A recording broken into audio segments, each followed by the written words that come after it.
एक दरख्वास्त आती है इलेक्शन कमीशन में असासे छुपाने के इल्ज़ाम में अली मीन गंडापुर साहब को नाअहल करार दिया जाए। ये रिक्वेस्ट की जाती है एक शहरी की जानिब से, मोहम्मद कफ़ील नाम है उनका, और वो इलेक्शन कमीशन समाअत के लिए मुकर्रर कर देता है। अच्छा, ये दरख्वास्त आती है इलेक्शन कमीशन में 12 मार्च को और वो समाअत के लिए मुकर्रर कर दी जाती है। तो अगले दिन अली मीन गंडापुर साहब वज़ीर-ए-आज़म हाउस पहुंच जाते हैं और शहबाज शरीफ साहब से मुलाकात भी कर लेते हैं। मुलाकात बड़ी खुशाइंद होती है, जो बाद में एहसन इकबाल साहब के पहलू में खड़े होकर प्रेस कॉन्फ्रेंस भी करते हैं और साथ मिलकर चलने का इंदिया देते हैं। ये सब हैरान हो रहे हैं कि क्या ये मुलाकात इमरान खान साहब की इजाज़त से हुई, और क्या वो कोई मैसेज लेकर गए, और क्या ये मुलाकात ब्रिज बन सकती है बिटवीन इमरान खान एंड शहबाज शरीफ? देखिए, कोई मैसेज वैसेज कोई नहीं, कोई ब्रिज कोई नहीं बननी। गंडापुर साहब के दो प्रॉब्लम्स हैं।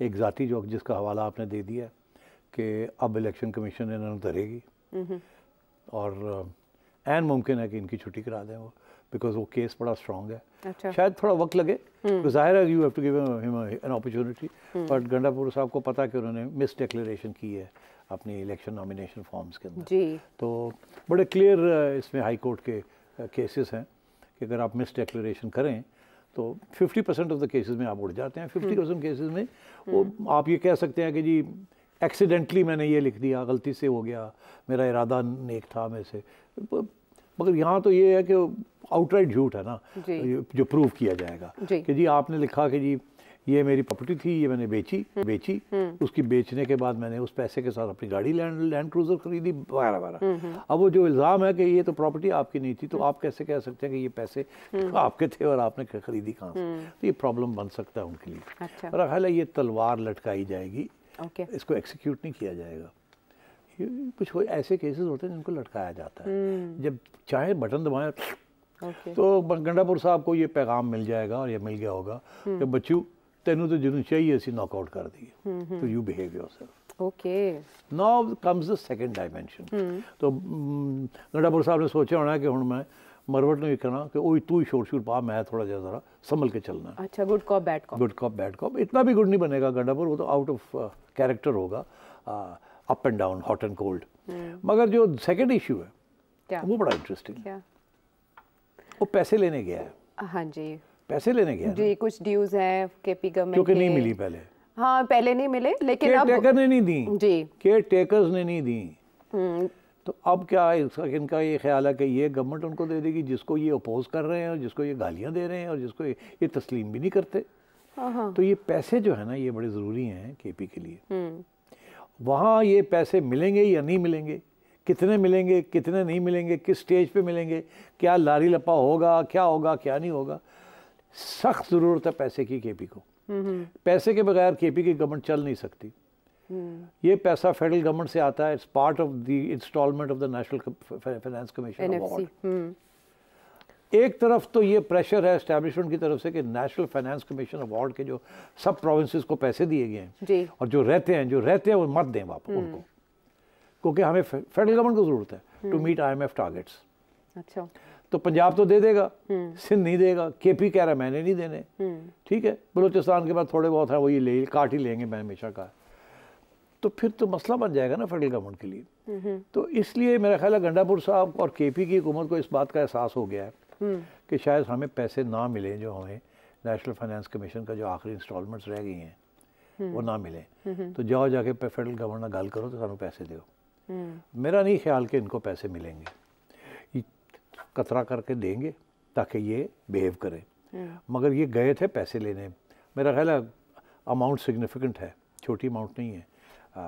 तो अगर ये सूरत हाल है तो शहबाज शरीफ साहब ने क्या होगा, हाँ बिल्कुल, क्यों नहीं, मैं भी कहता हूँ इनको कि जी वो IMF से इजाज़त लेके आपको दे दें, बिकॉज हमने तो वो सारे वो पूरा स्टिच अप करना है ना, इतने पैसे इतने ये वो, तो अगर बाकी प्रोविंसेस से भी हम ले रहे हैं और काट रहे हैं तो फिर यहाँ से भी करना पड़ेगा।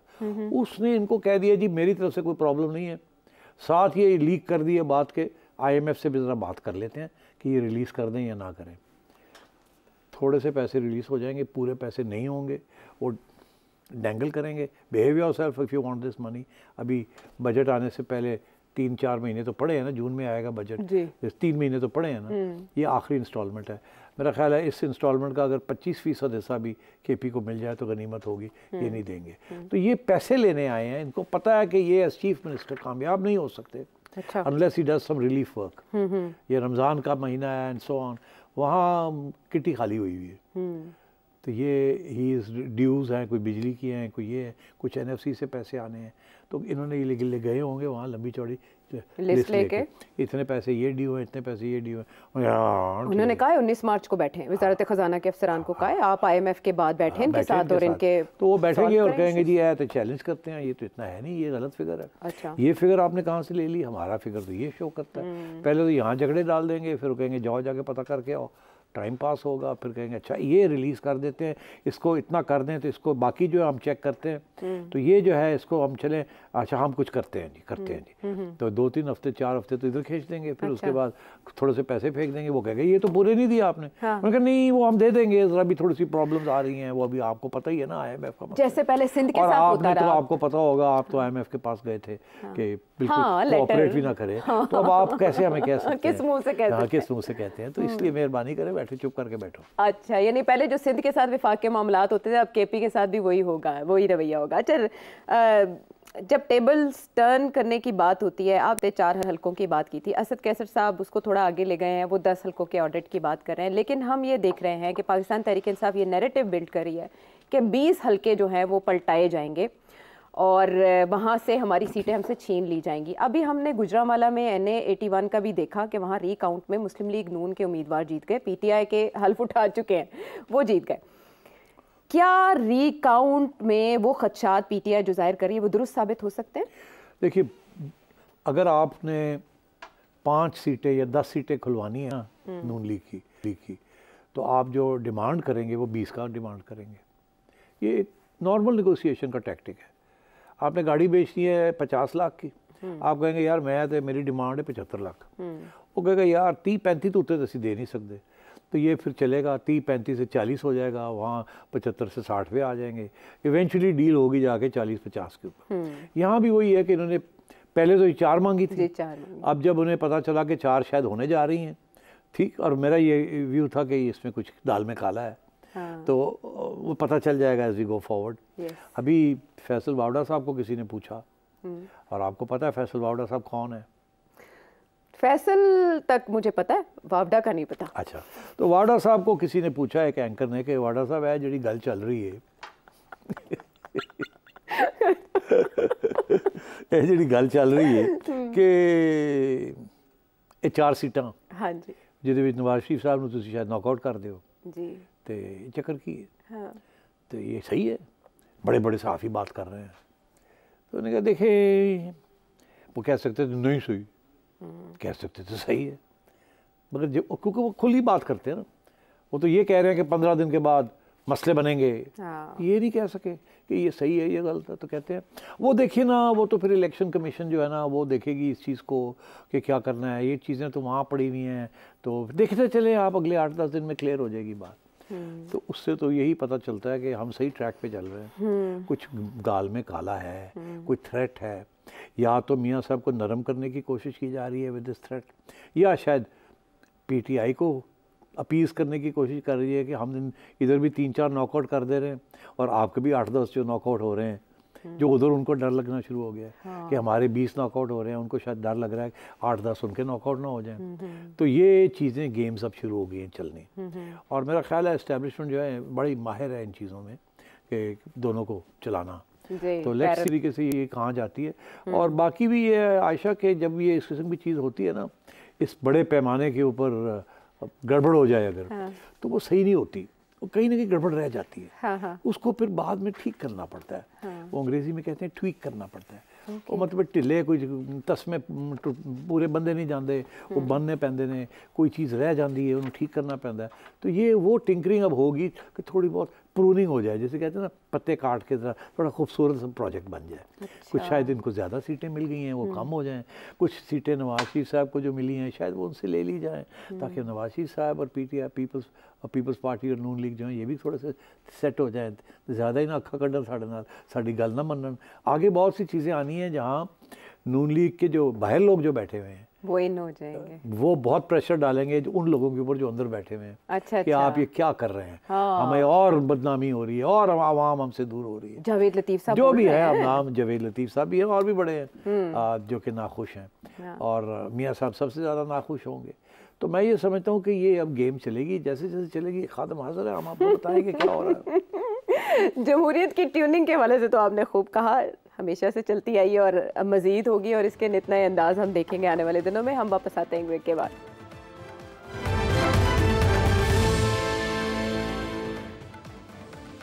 Welcome back to the show. American elections आ रहे हैं इसी साल के आखिर में, वहाँ डोनाल्ड ट्रंप अहम है अमेरिका की सियासत में, तो हमारे मुल्क की सियासत में डोनाल्ड लू बहुत अहम है। आपको पता है कि उनका नाम गूंजा था जब वोट ऑफ नो कॉन्फिडेंस आया, उससे पहले इमरान खान साहब ने उनके बारे में क्या कहा, लेकिन अब वो आ रहे हैं छुरी के नीचे। छुरी के नीचे यूँ कि अमेरिकी कांग्रेस में होगी पाकिस्तान में इंतखाबात और जमहूरियत के मामले को लेकर समाअत, और उसमें उन्हें बतौर गवाह बुला लिया गया है। एक तो सवाल ये पैदा होता है कि क्या वो लॉबिंग जो पाकिस्तान तहरीक इंसाफ अमेरिका में अपने लिए करी है, क्या ये उसका असर है? दूसरा सवाल ज़िमनी कि डोनाल्ड लू अपने दिफा में क्या कहेंगे?